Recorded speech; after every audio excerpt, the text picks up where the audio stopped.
Hello pilots and ground crew, welcome back to my channel.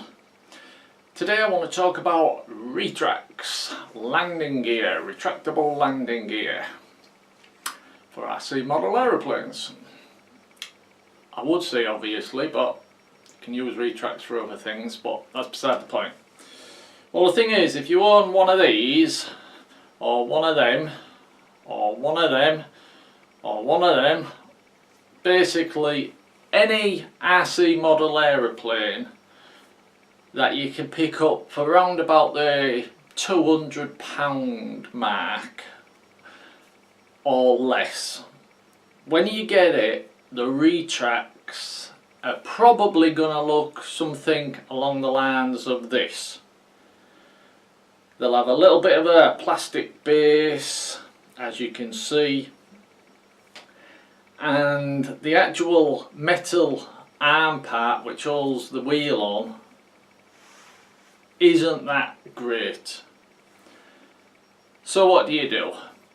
You do nothing, like most of us. You take it out flying, you crash, it bends, and you probably order a duplicate set to what was already on the model. We've all done it. I've done it a few times. And then you start to think, these are crap. Why am I wasting my money? Is they out better? Well, there are some alternatives. Full metal Retracts, which speak for themselves. Not a bit of plastic inside, apart from the heat shrink around the wiring. That don't count. You have suspension, good strong rubber wheels, so if they get a bit damp you can wipe them off. But the main reason is the full metal, like the ones you'd have took off, the servoless. You have a little motor which runs the arm, but they're a hell of a lot stronger, especially when you think about your standard Retracts that you've took off because they're all bent and bust. Probably cost to replace round about the £16 mark, something like that. Whereas if you double that, you can get the full metal Retracts. Now a lot of people say that it's expensive, but wait until you've crashed the same model and had to buy the same set of Retracts a few times. And when I say crash, I don't mean a big crash. I mean just a landing, you hit a bump on the grass or something like that, and the Retracts that are on them, plastic ones, the arms just bend. Anyway, let's go to the bench and I'll show you both sets. And the new ones I've just bought to put on my Dynam Spitfire, and I'll have to do this in two parts because I wanted to show you as well, especially for new pilots, exactly how to install them, because there's a bit of messing about. And okay, if you've done it before, no problems, but if you've never done it before, I thought I'd do a detailed video of how to install the Retracts. So if you're a new pilot, hopefully you'll find that helpful, but I'll have to do that in two parts because it'll run on way too long and I know you all get bored. So let's go to the bench and compare the old with the new, and shall we say the in with the out. Okay then, to the bench. Right then pilots, these are the old Retracts, or Retract. I've taken off my Dynam Spitfire. That model cost me around, I think it was about 150 quid, and these are the sort of Retracts you get with it. Oh, excuse me. You can ignore this little lead. All it is when I take my old ones off, I cut the cable. I've simply connected this little servo lead on just so I can show you I'm working on the bench, or on the table so to speak. Right, as I said, you get this little plastic casing around, no wrong with that. The wheels, pretty good wheels. I like these spongy wheels. They're not the best, but they've got a bit of cushion and they're alright they are. Servoless, which basically means there's a motor in here. Most Retracts are like this nowadays.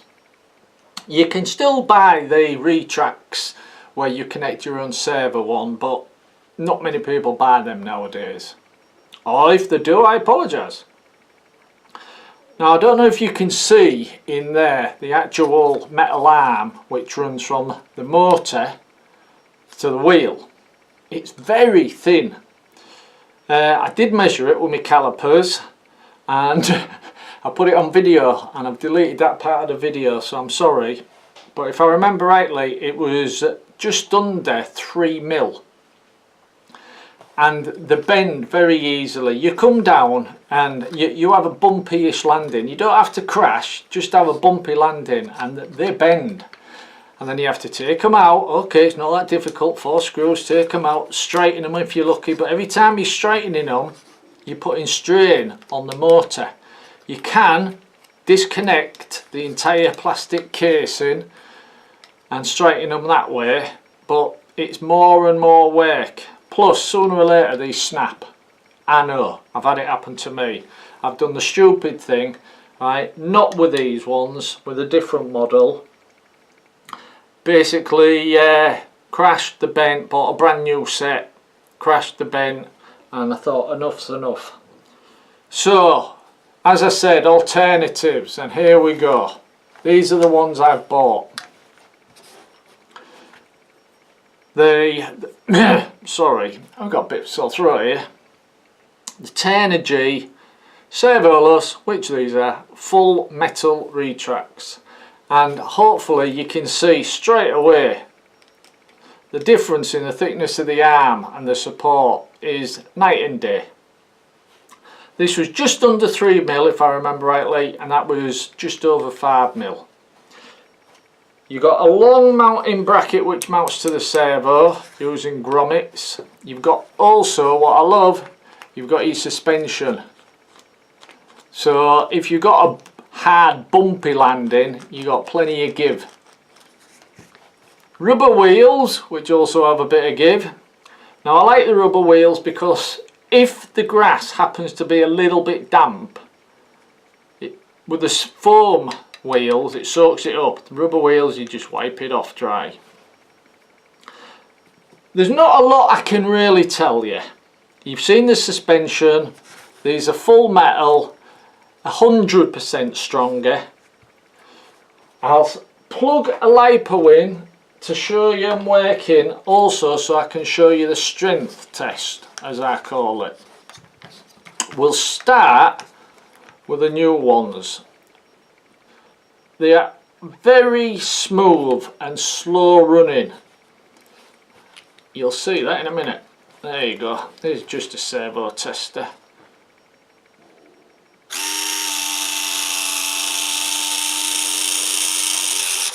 Come up nice and slow and steady. Now this part of your arm that's all linked through and holding onto your wheel is extremely strong. I can't really, but if that had a bent, you'd have heard a man crying on YouTube. No, they are very, very strong, and as I said, you've got your suspension and little locking arm here. And if that's the wrong name, I apologise. Spring-loaded locking arm. But they are very strong and they're very reliable as well.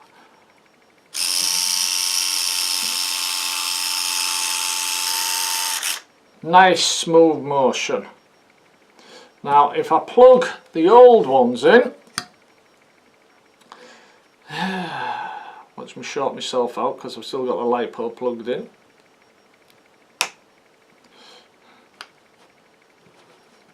No. Yeah. You see, that is the problem with the old ones as well. They're not super reliable.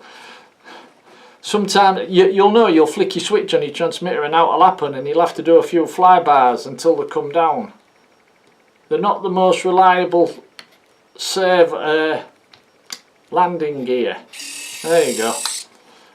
As you say, I had to wiggle that about a bit before it even worked. But you'll notice how quick they come up. Now a lot of people prefer that. I like the smooth up, smooth down of the metal ones. But in here, if I do that strength test and hold it and try and bend it like I did the metal one, it will bend. it will definitely bend and maybe even snap. They have no strength at all. If you're on a concrete runway and you come down nice and smooth, yeah, there's no reason why they shouldn't last, if you're lucky. But a lot of us fly off fields, off grass, and you get your bumps. And the full metal retracts are perfect for it. Right, I won't waste any more of your time because there's not a great deal I can tell you. One's metal, one's plastic. One's more reliable than the other, believe me. I've got a few sets of these full metal. I've just bought some more for me F4U Corsair. And unfortunately I couldn't get a perfect fit, so that should be fun installing them. I'm going to do a video installing these into my Dynam Spitfire.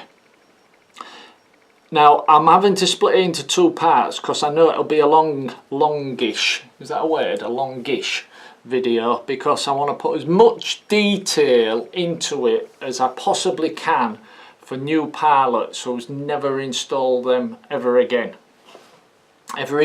before. So I want to put as much detail into the video as I possibly can. But yeah, full metal, suspension, rubber wheels, very reliable, can't complain. I'll leave links in the description of where to buy these from. Okay, these are actually from Hobby King. They're the 10G full metal.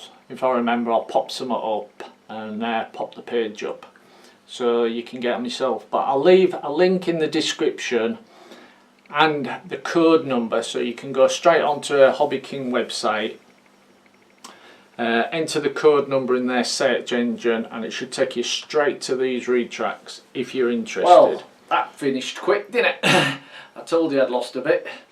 No, but you should got the gist. So, like I say, I'm going to do another video of installing them. It'll be a long one, right, because I want to put as much detail in as possible for new pilots who's never done it before. But I hope this helps and gives you a bit of information about upgrading your retracts.